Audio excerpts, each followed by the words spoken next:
I'm homesick. This body's a tent. Heaven's where home is. I guess it's safe to say that God's people are homeless. This is objectivity, it's not my truth. We going to glory, y'all. How about you? We're headed to the new heaven, new earth. Baby, I got proof. It's Jesus Christ's resurrection and I'm not duped.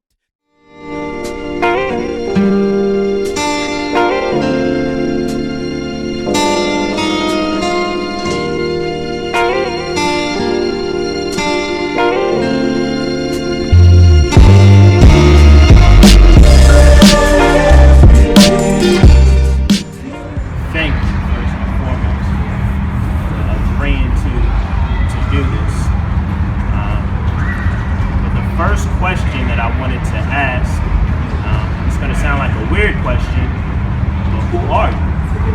Not necessarily, you can give your name, but more importantly, I'm looking for how would you describe yourself?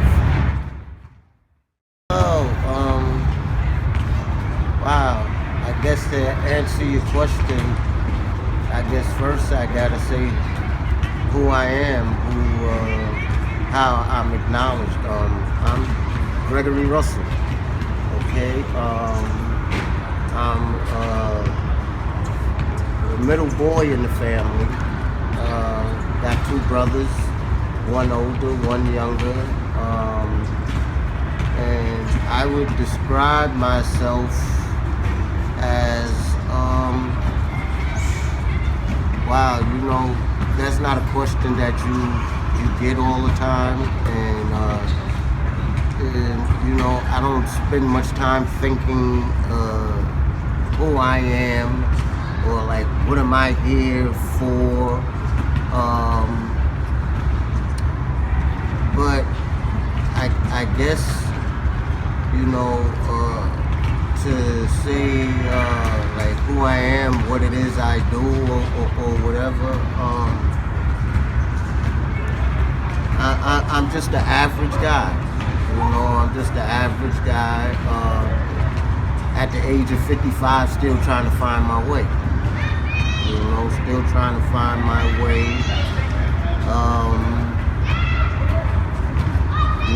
I guess I'm a person who has a history like anyone else has a history, but my history is filled with, I guess, a lot of disturbing background. Some of my background is probably disturbing, and I say it's disturbing because I wasn't brought up the way I live. That wasn't the way that I was brought up,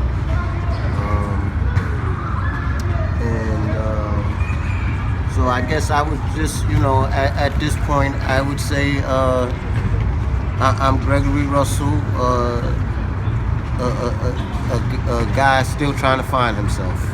That's who I am. One of the big things that I remember about my childhood is you had given me a nickname, and just for the viewing pleasure, what was that nickname and why did you give me that nickname? Okay, well, your nickname, Butter B. I called you Butter B because you were a little yellow baby. You were a little yellow baby. You had blonde hair, and you just had this big smile, and that's all I could think of. Your name was Brandon, so you were Butter B. You were the color of butter. So yeah, that's where Butter B came from, man. And yeah, I couldn't. To this day, I can't think of a better name for you. That was it, Butter B. You'll always be Butter B. That's it. No more to that story. That's it. You're Butter B. So another thing that I remember about my childhood, aside from the wonderful nickname of Butter B, is early on. There was just, I guess, an absence. I've got pictures of you when I was young. But aside from that, I can probably count on my hands how many times we've interacted. And what I would have is what my mother would tell me. She never badmouthed you or anything like that. It was just, it was what it was. All I knew was that you weren't there. You were in prison. It had something to do with drugs, and I never really questioned it. I never really, was upset. It just, that's just how it was, and I just had come to accept it. So now that I'm at an age where I can question and ask what happened, what led you to prison, because that's all I knew for a great majority of my life. Is I had a biological father, but he was in jail, he was in prison. Why? I really didn't know. And that's just the way life was. So now, like I said, now that I'm an adult and I can ask those questions, got the man in the flesh. So what landed you there? Well, I guess we'd have to say what time. I've been in jail more than you can count, probably, on your hands. But I guess ultimately, it always had something to do with drugs. It always had something to do with drugs. Why I landed in jail, either I was selling them or I was doing something to get them or something, but my life was based around, the drug culture. That's where my life was, and when your life is based on that, usually jail is one of the places you're going to become familiar with. And so, so I became familiar with jail. I've been in and out of jail. There can be a lot of different stories, for why, for each instance,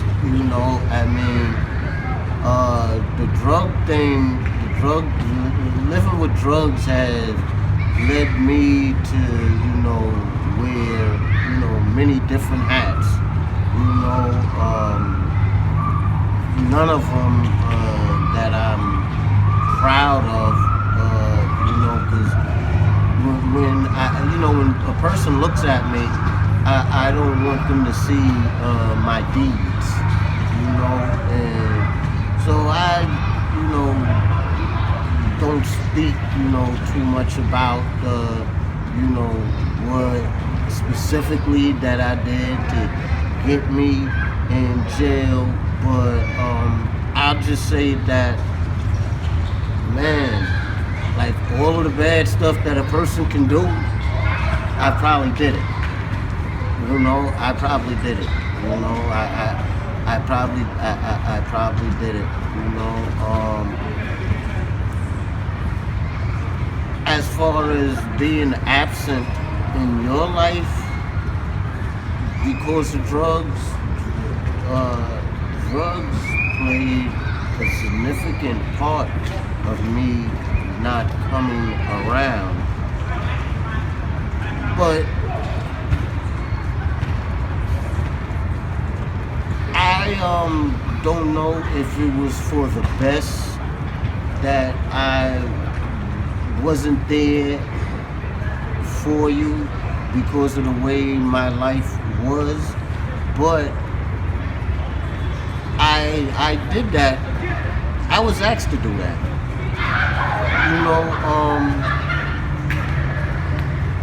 Your mother told me that she wanted me to be consistent in your life.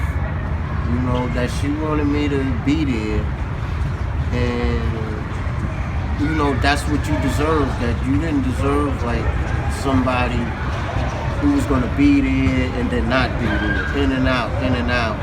And to this day, I don't know if that was the right thing, if I should have just gave you what I had to give you or not. You know, but I don't know, maybe I took the easy way out.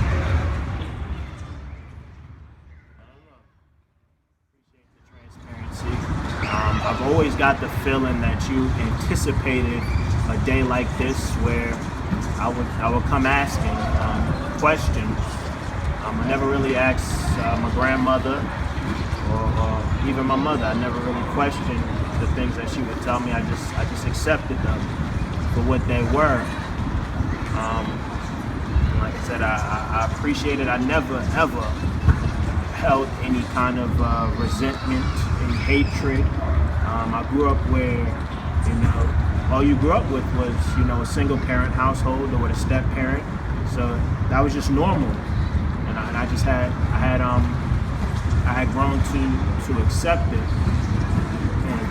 And like I said, now as an adult, you know, this is in the past couple of years, this is the most we've seen each other and interacted. I would remember in high school getting letters from you in jail and writing back.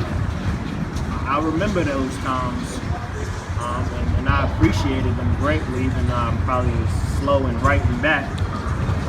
But I could tell you were highly intelligent. I knew my mother didn't, you know, mess with somebody who was an idiot.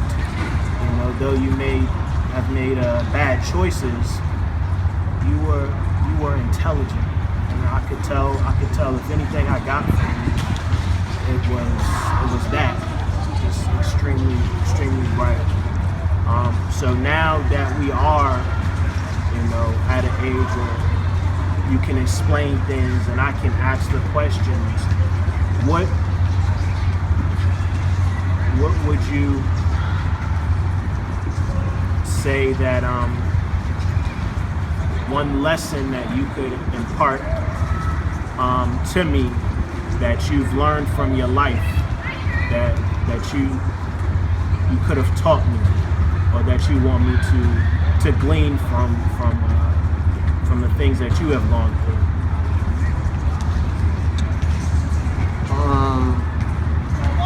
You know what?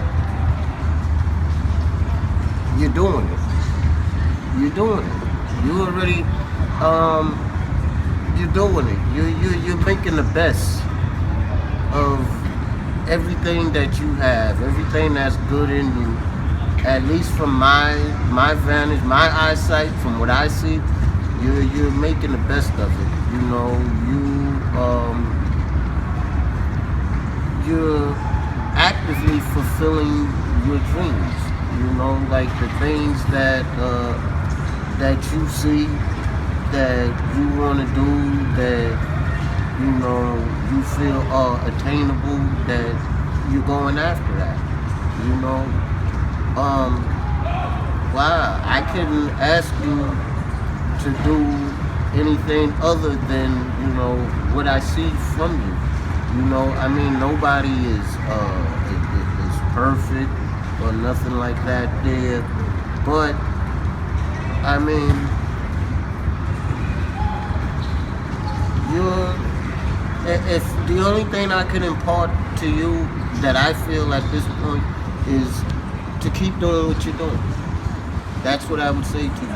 Keep doing what you're doing, you know, because, you know, so far in my eyes, you're doing the right thing, and I'm proud of you, you know, and that's all I would say is keep doing what you're doing. You know? As I look back on my life, I'm kind of amazed. I am where I am today. I really don't believe it. You know, it doesn't seem real to me.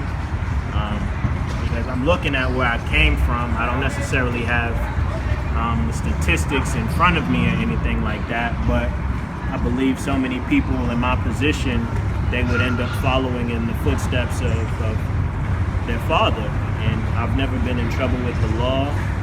I've never had any kind of problems like that, any problems with drugs or anything whatsoever.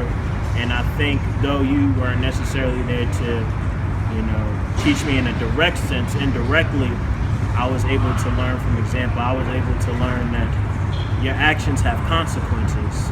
And we live in a world where, consequences are null and void, where the actions for wrongdoings are glorified, but yet you don't see the outcome. You don't see the broken homes. You don't see the dysfunction and the disunity. You don't see that. And I don't know how to explain how I didn't end up like that. Though I'm fairly young. The only thing that I can attribute it to is what God has done in my life. And even that, I didn't really go to church. My parents went just to go. And I was fortunate enough to have a stepfather who was there to fill that void, to be that father to me. So I was always appreciative of that.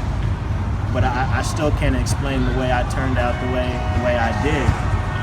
The only explanation is, God. Even my parents, they're still wondering, how I turned out, because not that they were terrible parents, but there really isn't any explaining how the Lord just worked in my life. Essentially, I ended up hearing the gospel, and it changed my life. I think even up until then, I was fairly a good kid. I never really did anything bad. I thought, myself as an upstanding citizen.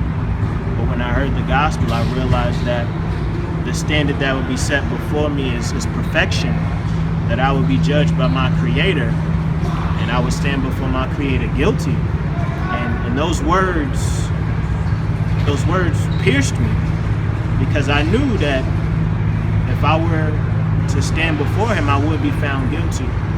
And after hearing the gospel, understanding that Jesus stood in my place, that He bore my guilt, and He suffered the punishment that I should have suffered, and my life was changed, and I just wanted to tell who I could about it. I was always still me. I was always still Butterby. I was always still, from Brooklyn. I always had that. I wasn't, no church boy or anything like that. I always wanted to have authenticity. And we've had conversations. I've had conversations with so many other people. And the thing is, I can't force anybody to do anything. All I can do is tell them. And I've had the privilege to have these conversations with you. And the fact that you've been receptive, I can't tell you how grateful I am for that. So many people would just want to shun me away. But you've been receptive to me.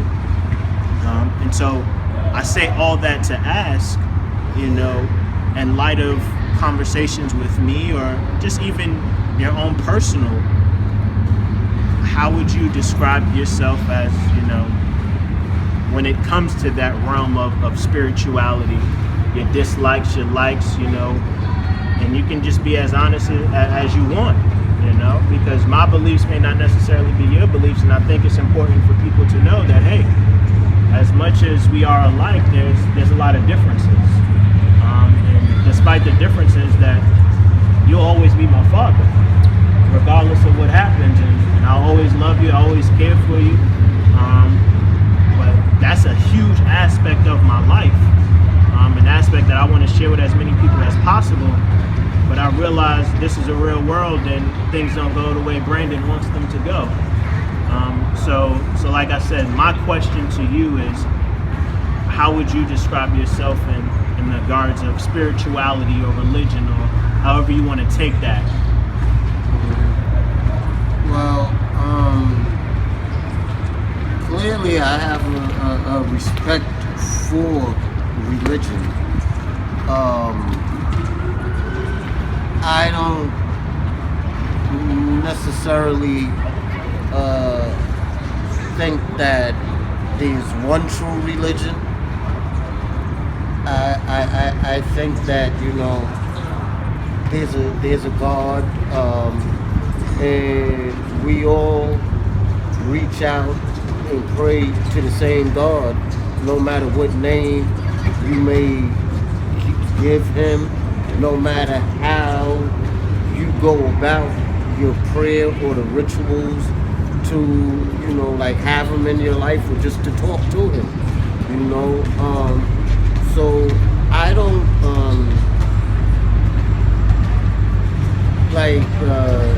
like I said, I don't say like this is the true religion, that's the true whatever.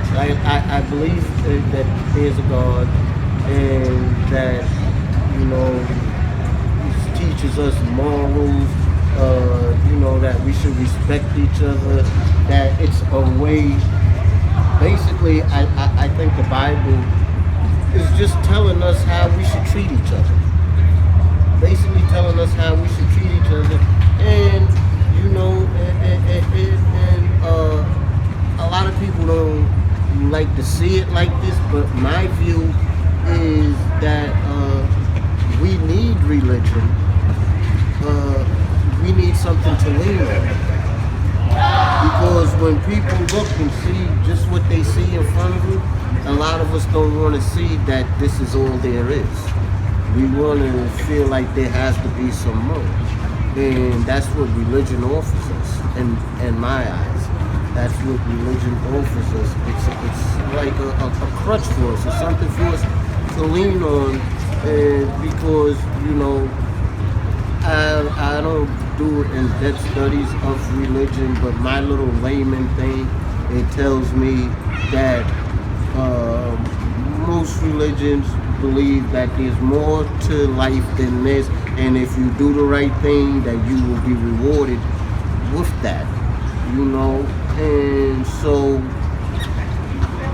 that's like that's the motivating thing for us to do the right thing.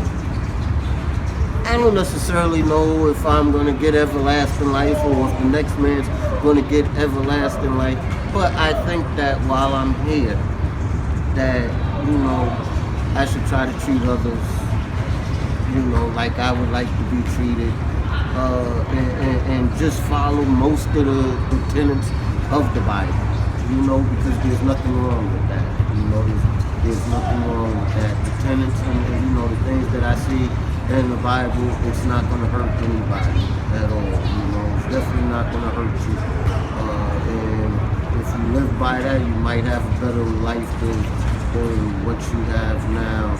So, like I said, I'm not a highly religious person, but I do have a healthy respect for religion, and, you know, I believe you can call it whatever you want to call them, you know, Buddha, Muhammad, whatever, you know, Jehovah, whoever, you know what I mean? At the end of the day, if, you know, you're happy, then so be it. You know, I'm all for that. You know, I'm not the guy who wants to sit around and debate about which religion is better or this or that, because, I mean, how do you get to say that? You know, it's not too many arguments that somebody's going to give me to make me feel like this religion is the true one and this one isn't. Because I believe that they all pretty much come from the same place. You know, it's that we're all trying to find God, find peace. You know what I mean? And that's pretty much my take. About religion is that we're not willing to even have the conversation because, you know, I do believe that there is a one absolute truth. So I guess that's where we would differ there. But even though we differ on that, I don't think that's a hill to die on. Because like I said, I'm not in control of that. You know, what I learned is what I learned, and, you know, if God is gracious to reveal that to you, He'll do that. No amount of convincing will do anything. All I can do is be here for you, love and care about you, and I will always continue to do that despite any disagreeing that we have, any, you know, back and forths that we may go through. I love them. I appreciate it because it sharpens me.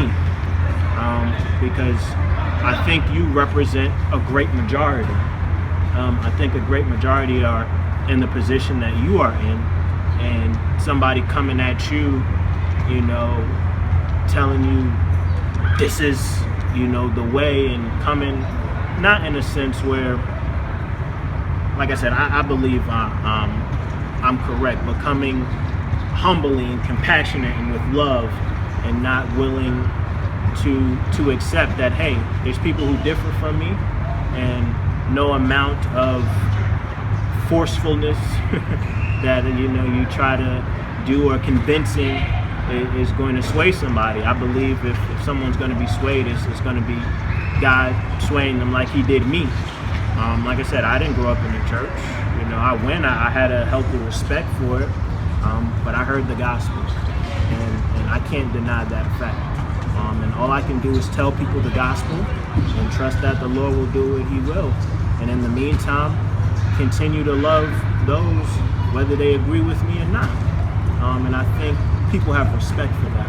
And I think that's why we can have the conversation, is because there's that respect there, that you're a grown man, you're going to do what you want to do. But as someone who cares about you, I'm going to tell you, you know, what I believe to be true, and just let you know, God work. But the final question that I had was, what kind of legacy do you want to leave? Well, you know, that's not something that I've actually given a whole lot of thought to, because my journey, like, you know, although I'm 55 years old, I really don't feel like, I know that I'm not doing now what it is that I want to be doing. You understand? So, man, but I know that I want to ultimately be looked at in a positive fashion. You know, I feel like that, you know, I do have, you know, that my life isn't going to be like, this isn't the end. Like, where I'm at now, this isn't where, you know, we can finish writing the epitaph. You know, this isn't it. You know, and although, you know, I'm 55, I'll be 55 years old, that's like, you know, old for a person to be like kind of starting anew. But I realized too that in order for me to accomplish anything, that's what I have to do. You know, I know that it is not going to be easy, but I do have a desire for that. And like I said, I don't know what my legacy is going to be, but I do want it to be one of that a person can say more positive than negative things about me. You know, as long as I can have that, you know, because I don't know what worldly accomplishments I'm going to, you know, to accomplish, but I would just like, you know, at least for the people who do meet me, who know me, that have positive things to say about me, that maybe I've touched them in some way, or, you know, that I'm not a person who they wouldn't mind seeing again, you know. Well, like you said, I don't think any of us necessarily know what our legacy will be. I don't know. Many of us don't know where our lives are going to take us. Your life took you to where it took you, and my life has taken me to where it is, and it's still early in my life. However, though I don't necessarily know your legacy, I do know that you're going to be a grandfather. We just found out a couple weeks ago Get out of here. That's serious. So you're gonna join the Grandpa Club? Are you serious? Yeah. Wow. Wow. Get out of here. Wow. Hey, I know you. I know.